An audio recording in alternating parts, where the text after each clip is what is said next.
Lecture 7. Some Solutions to Descartes' Problems.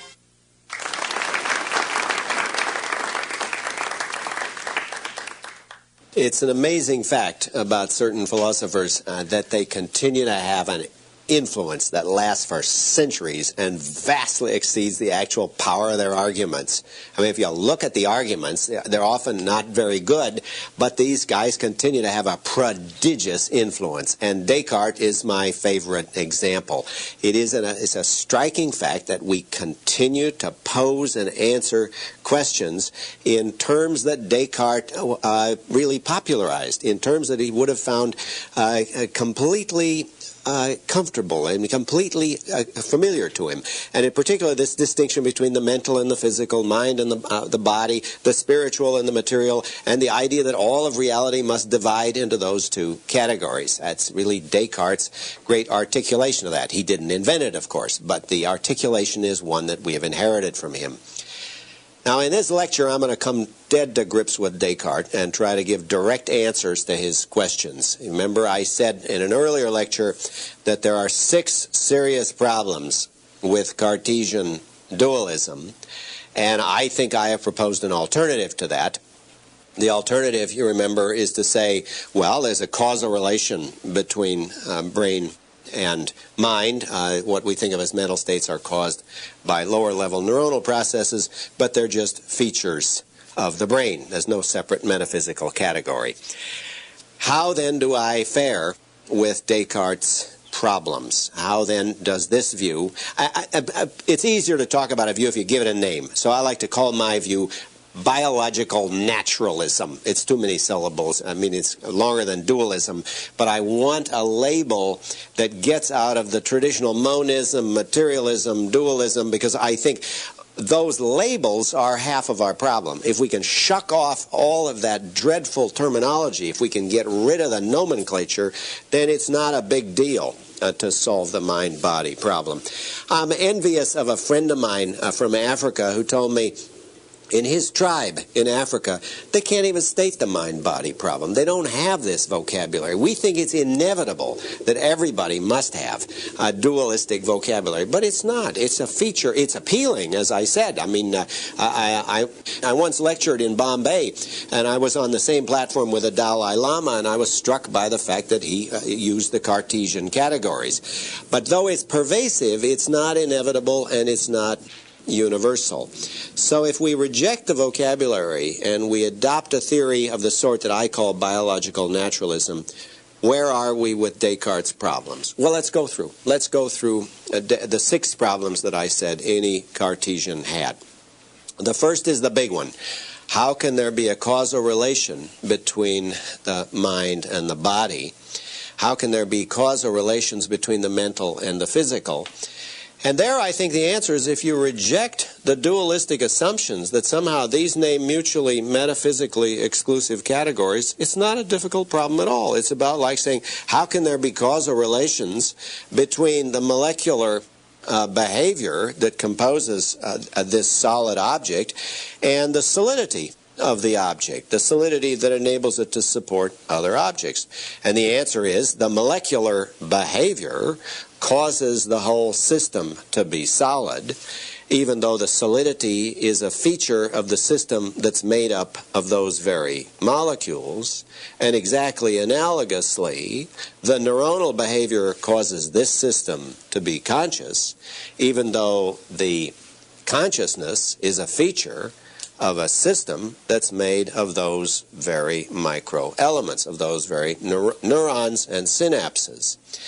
So I think once you get out of 2 mistakes, the idea that there is an irreducible distinction of a metaphysically exclusive kind between the mental and the physical, it's not difficult to see how there can be causal relations. We have to respect how nature actually works, and it's just a fact about nature. We just know it to be a fact that our neuronal processes cause our conscious states. Now, that isn't to say that it's easy to figure out how it works neurobiologically, that it's going to be easy to get a complete neurobiological theory, and in a subsequent lecture I will talk about the difficulties and the prospects of giving a scientific account of consciousness. But the form of the relation does not seem to me difficult. So biological naturalism answers Cartesian dualism by saying two things. Mental states are caused by brain states, and mental states are just features of brains. The idea that there's some inconsistency between those is a result of our having a mistaken notion of causation. We think causation must always be between discrete events in time, but not all causation is like that. There is bottom-up causation, where the behavior of elements at the micro level causes surface features such as liquidity and solidity. But that doesn't yet answer the question that especially bothered the Cartesians. How do we avoid epiphenomenalism? How do we avoid the view that the mind can't make any difference? Because if the mind is just this surface feature, how does it actually affect the physical world? And as I mentioned, we know, in fact, that it does affect the physical world. I decide to raise my arm, and my arm goes up. It's just a fact that my conscious intentions and decisions affect my physical behavior. We know that with more certainty than we know just about anything in any philosophical argument. Our question now is, how can that be the case? How can it be the case that consciousness can actually move matter, that my conscious decision to raise my arm can cause my arm to go up? To answer that question, I have to introduce a distinction that we've been using implicitly, and that is the distinction between the description of the same system at different levels, at a micro level and at a macro level. Now, we can give a micro-level description of my arm going up in terms of the neuron firings and the neurotransmitters. I won't give it in detail, but in a broad outline, what happens is this. There are a series of neuron firings which cause and realize my intention. They reach the motor cortex, and a series of neuron firings from the motor neurons extend all the way to the axon end plates of my muscles. And we actually know the neurotransmitter that carries this signal from the brain to the muscles. It's called acetylcholine. And the acetylcholine at the synaptic connections produces a sequence of neuron firings until we actually reach the axon end plates of the motor neurons. And these axon end plates are latched right onto the muscles. Now, they secrete calcium ions, and the calcium ions attack the cytoplasm of the muscle fiber, and there's a kind of ratcheting effect with the myosin filaments and the actin filaments, and they crank up the arm. That is, there's a story to be told at the micro level about how the whole thing occurs in terms of neuron firings at synapses and the biochemical effect of all of that on the muscle structures when we reach the neuromuscular junction. Okay, that's one story. Now our question is, how does that story relate to another story? I decided to raise my arm. I tried to do it. The damn thing went up. All right, so we got two different stories. One's about acetylcholine, neuromuscular junctions. The other's about intention and bodily movements. It seems to me those two stories are perfectly consistent with each other, and they're both true. They just describe the same phenomenon at different levels. And we know that nature works like that. We know there are all kinds of examples like that. Let me give you an example from an artifact because it illustrates the point. When your car starts, there are two different stories. There's one story to be told at the level of the spark plugs, and the gasoline and the cylinder. And what happens is the spark plug sets off an explosion, and that series of explosions becomes self-sustaining through the operation of the pistons in the connected to the crankshaft.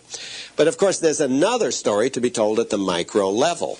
What happens at the micro level is the passage of electrons between the electrodes of the spark plug heats, that is to say, both true stories. Of course, we always think the more fundamental story is at the micro level, and as far as our theory of the universe is concerned, that's right. But that doesn't mean the macro level story is false or useless. On the contrary, it's perfectly true.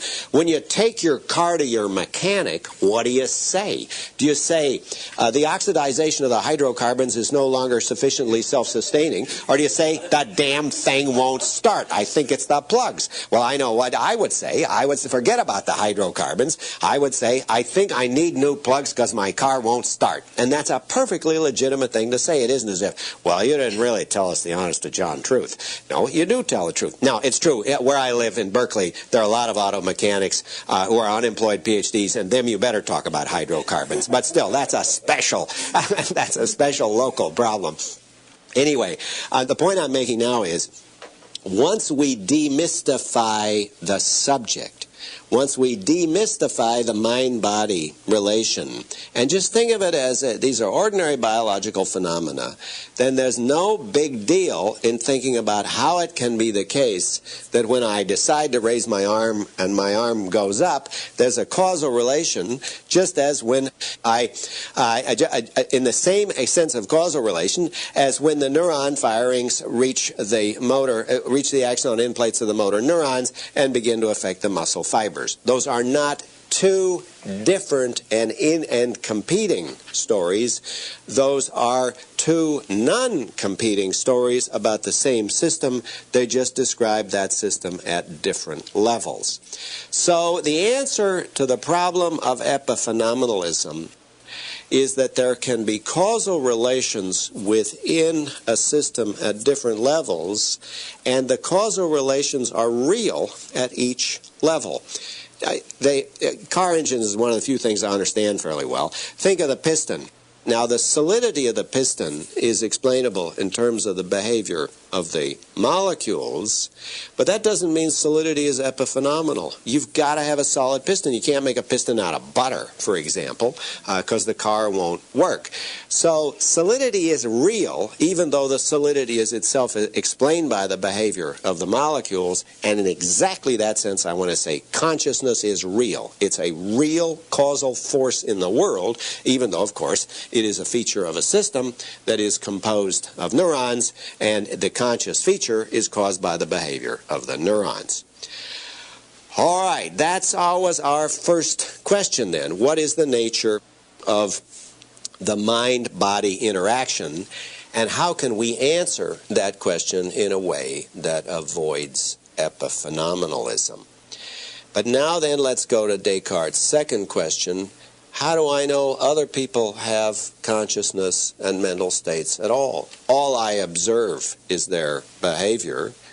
Maybe they're just robots. How do I really know that other people have conscious states? And I mentioned that the standard answer to that, the Cartesian style answer, was the argument from analogy. I know by analogy from my own case. I observe that their behavior matches their input stimuli in a way that's like mine, so I postulate or infer that there's something going on inside them that's like what's going on inside me.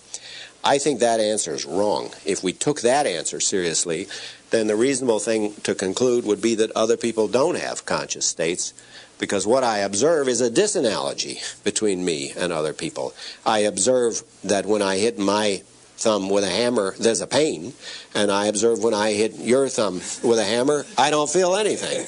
So it looks like solipsism is right. How do we avoid solipsism on my view? Well, there's a feature that got left out of the story, and that's the feature of causation.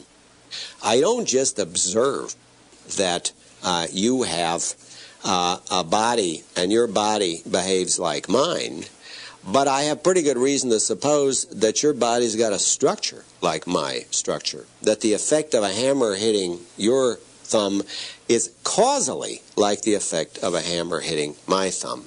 I don't have to have a fancy theory about neurobiology. I don't have to know about the C fibers and the A delta fibers and the role of the thalamus. But I do have to know similar causes produce similar effects. And if you got a body that's like mine, then I can be pretty sure that it's going to have the same causal relations or similar causal relations to mine. Now, that isn't to say that we have perfect knowledge of other people's minds. I think there is a real problem here. It isn't just a philosopher's worry about how can we know that other people have minds and how can we know their thoughts and feelings. I think there's a sense in which you never have a complete understanding of somebody else's mind. Other people are always capable of surprising you. And there may be certain kinds of people or certain sorts of people where you really don't know what it feels like to be that sort of person. I have no idea what it feels like to be Princess Diana, let's say. I mean, it's not a lot. I don't spend a lot of time worrying about it, but it's just not a lifestyle that's like mine. I have no idea what it feels like to be Princess Diana, but I do have a pretty good idea to know what it feels like to be Princess Diana when she's hit her thumb with a hammer, because that kind of crude relationship I can figure out just on the basis of very general causal principles. So the point is this: the principle I know that are conscious, and the principle on I know that they have such and such conscious, not the savior, their same conscious is sort of causes for seems no other people have thoughts and have feelings similar. They structure the so I don't think there is a question about the possibility of knowledge of other minds. So I call these odds a case. But even that, what I've said to you, seems to me to concede too much to the other guys. Now, why? You see, I have been talking as if Descartes' problem, how can we really know that other people have consciousness? I've been talking as if that were a real problem. And Descartes, I think, left us with not one, but two bad legacies. The first legacy was the mind-body distinction. But a second legacy that's equally bad is the idea that my basic relations to reality are cognitive knowledge relations, that I'm constantly going through the world finding out about whether or not other people have minds and whether or not there is an external world and whether or not the future will resemble the past and so on. And that is the basic picture that Descartes gives us of our situation in the world is epistemic. It has to do with knowledge. We're constantly trying to make inferences to figure out what we can really know. We stand in an epistemic relation to reality, and that seems to me wrong. Epistemology is a rather limited role in our life. When I came into this room and started talking, I didn't think, aha, they are all conscious. I can infer that they are conscious from their behavior. No, I just take it for granted. I didn't think the floor is solid. I can infer that the floor is solid on the basis of my previous experiences with floors. I didn't do any of that. I just took it for granted. Most of our relationships to the world and to other people are not epistemic except in odd little corners. What's that guy driving at? Or what? Is he really awake or asleep? Those are odd cases. In the standard case, when I get up in the morning and I go to work and I drive my car and I lecture to my students, I am not engaged in solving the other mind's problem or solving the external world problem. So Descartes left us not just with a mistake of thinking we got to reconcile the mind with the body. He left us with a mistake of thinking most of our life is struggling to overcome skepticism, and we're probably not making it. We're probably not proving to his satisfaction or ours that other people are really conscious. I think it's not a serious question. Let me just nail this point home by going to another Cartesian problem, and that's animals. I'm absolutely confident that my dog Ludwig is completely conscious. Now, there are times when I think, well, you ought to take Descartes seriously in the Cartesian and look at him and say, you're just a mechanical beast. You're just a robot. You don't have any feelings. I can't do it. I mean, Ludwig comes rushing out, wagging his tail, jumping all over me, and I say, just a mechanical a piece of machinery, no consciousness at all. I can't do that. Now, why not? Is it because I am so sentimental or so irrational about dogs that I think he's conscious in the face of the Cartesian arguments? No, I think the answer is because I can see that he's got the right kind of structure. Those are his eyes. This is his nose. Those are his ears. Why did Lyndon Johnson get in so much trouble when he lifted those doggies by the ears? Lost, I guess, 1 million votes. The answer is we all know what it felt like. I mean, your ears hurt because you could see what he was doing to those dogs. Now, this is the principle on which we know about other people and animals, that they have thoughts and feelings. We can see the causal structure. We can see the effect of causation on their bodies, on their real beast in real life. This is why, by the way, we're not so sure about crabs or grasshoppers or ants. I have no idea if snails are conscious. I'll leave that to the experts.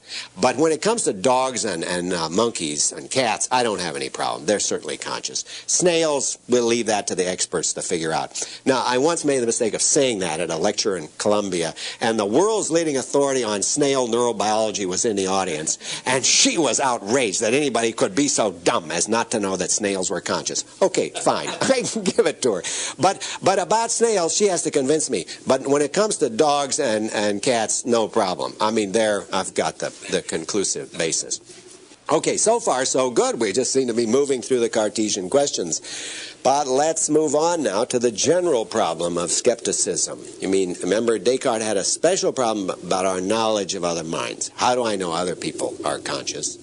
But now there is a special problem about the external world, and that's more general than the problem about other minds. How do I know there's a real world out there at all? How do I know there's something on the other side of my experiences? And Descartes' way of posing that doesn't make it clear what the actual problem is for him. The problem is that he thinks, as in this picture of the representative theory, that all we actually perceive are our own experiences. I had to put them outside the head because I didn't have room inside the head, but basically that's all you can actually perceive are your own ideas, or as they're called in the 20th century, sense data.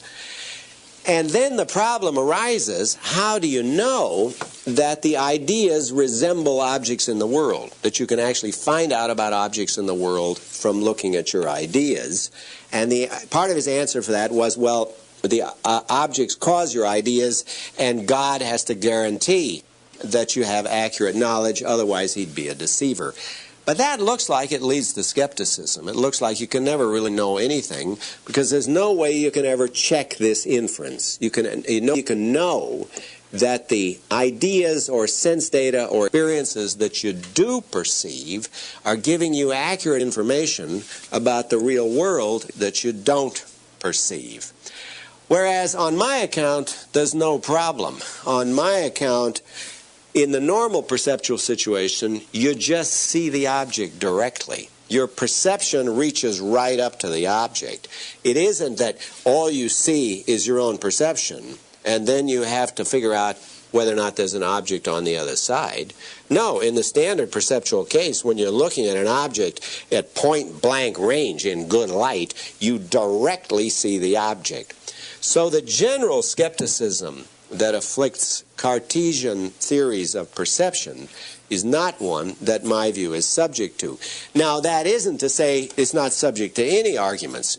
There are all these other questions which are the stock in trade of traditional epistemology. How do I know I'm not a brain in a vat? How do I know that I'm not having a hallucination? And so on. There are all of these. How do I know I'm not dreaming?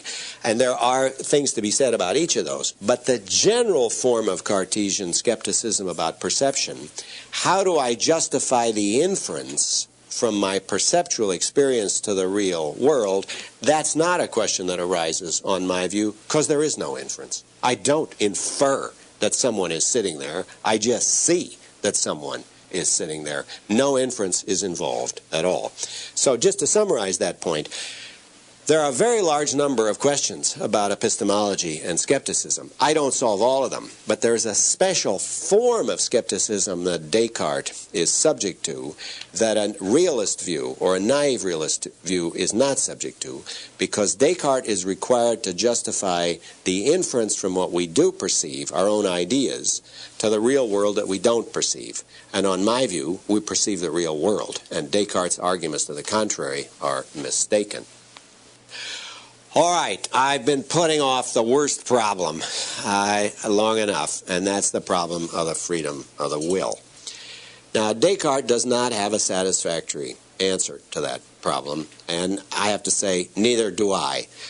In fact, nobody does, and all I can tell you is the kind of mess we're in. Well, we wouldn't want all philosophical problems to be solved, right? I mean, this is one that's really a mess, and we haven't made any progress on it as far as I can see in the past 1,000 or 2,000 years. So let me at least tell you what the problem is. Here's the problem.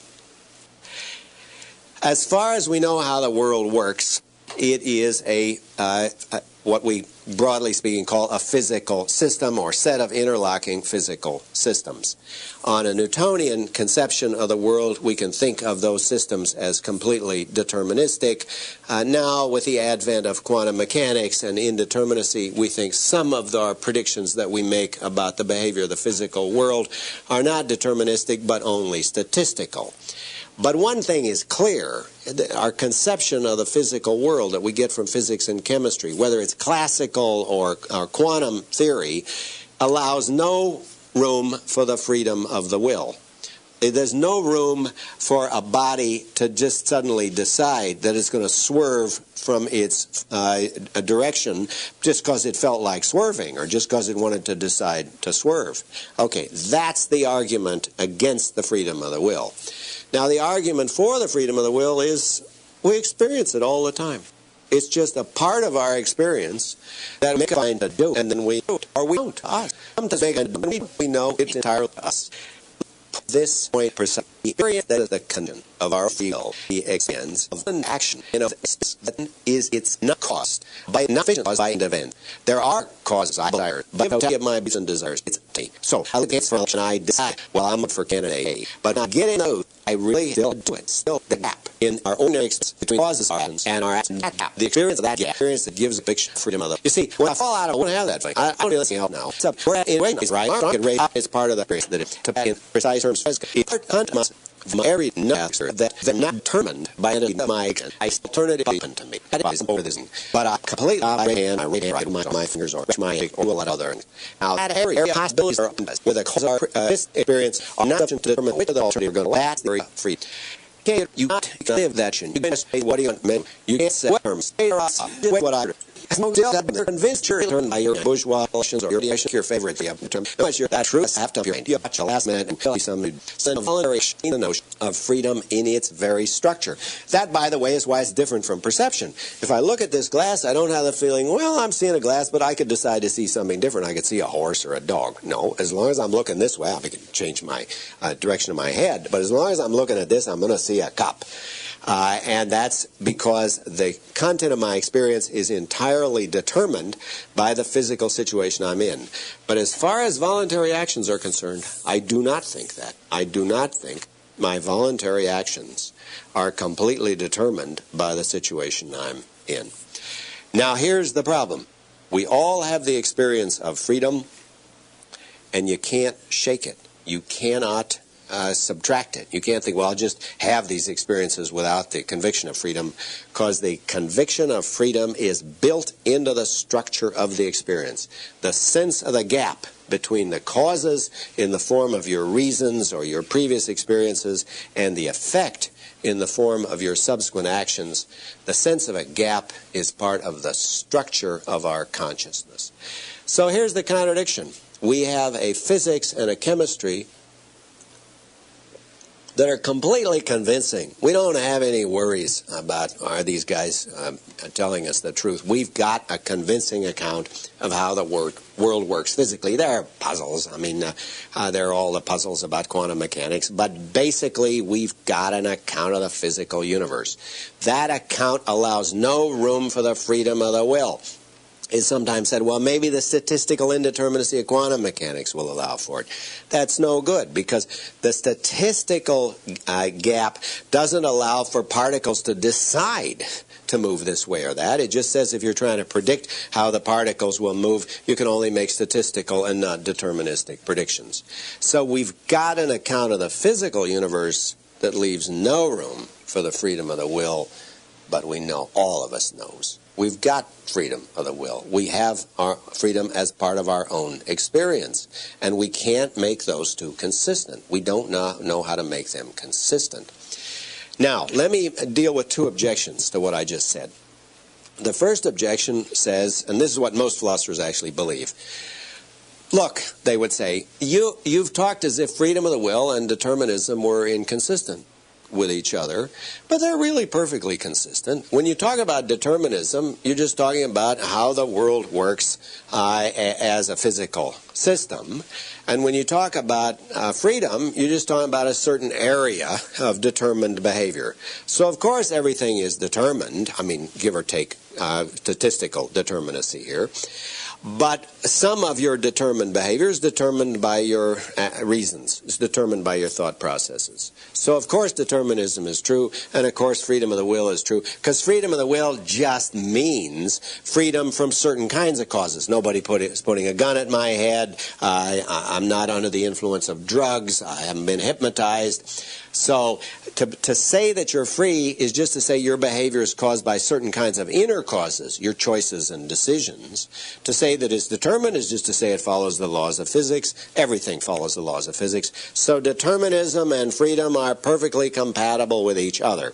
Now that view, as I said, is the view that's most widely accepted in philosophy today, and not surprisingly, it's called compatibilism. It says determinism and free will are completely compatible.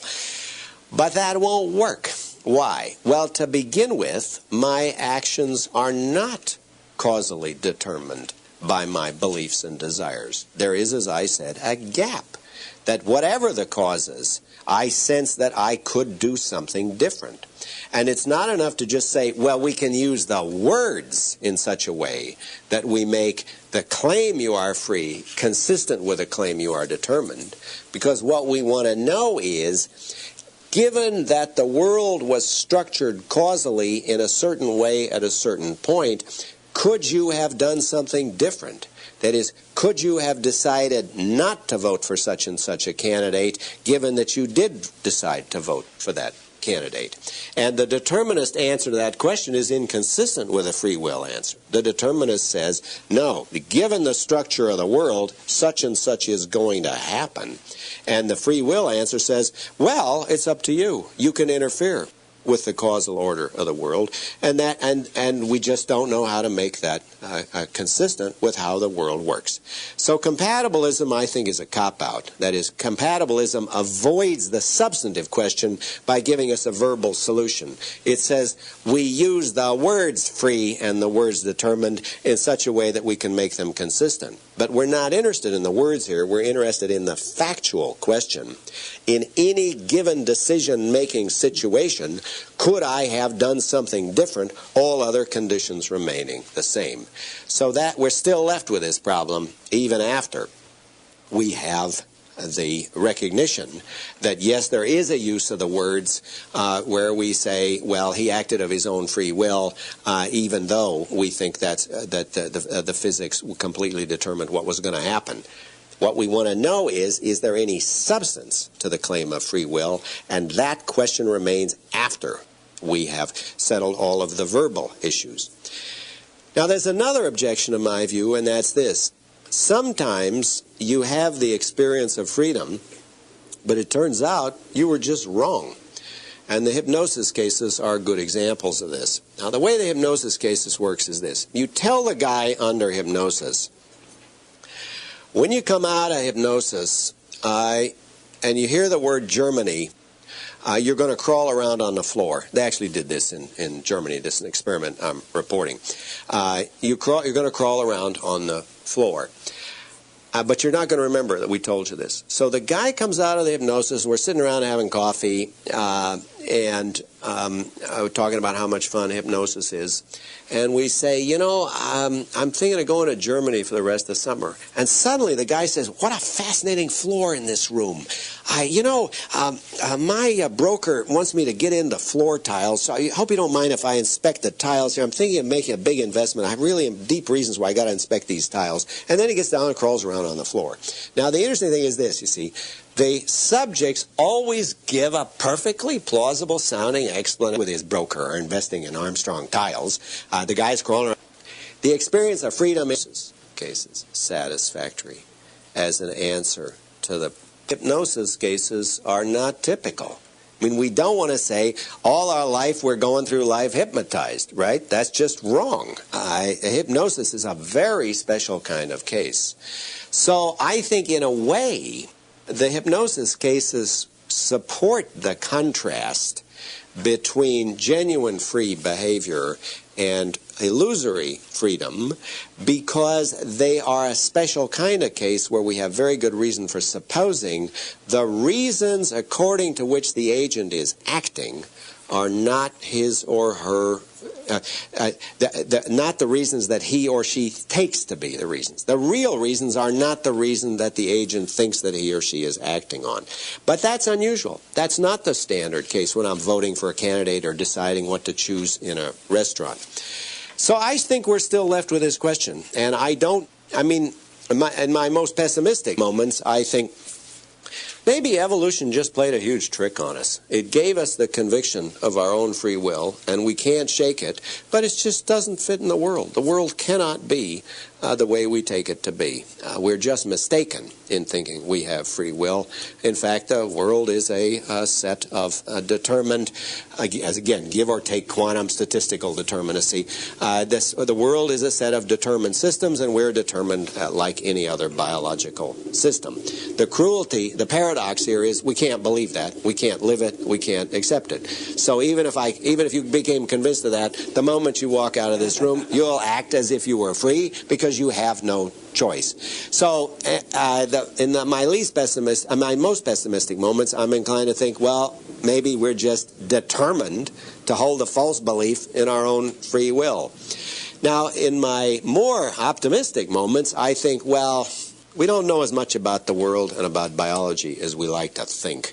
I mean, we make all of these, we have a certain arrogance about how much we know, but in fact, we've got a lot to learn, and there's a whole lot more to be learned about human behavior, about physics, and the nature of causation, and we won't have a satisfactory answer to the question of freedom and determinism until we know a whole lot more about biology and about the physics of biology.